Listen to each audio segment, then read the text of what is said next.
Qabaqlar həyat nə maraqlıydı, qohum qonşu səsli soraqlıydı. Dünya bizim məhlə boyda idi, ağlımız onda uşaq ağlıydı.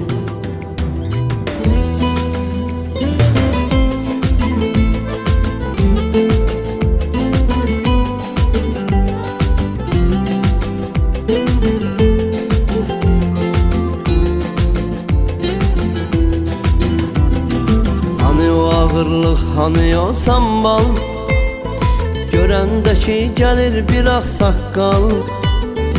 Ədəblə qalxardıq ayağa dərhal, hamı belə mərifət qanacaqlıydı. Hani o ağırlıq, hani o sambal, görəndəki gəlir bir ağsaqqal. Ədəblə qalxardıq ayağa dərhal, hamı belə mərifət qanacaqlıydı. Qabaqlar həyat nə maraqlıydı, qohum qonşu səsli soraqlıydı. Dünya bizim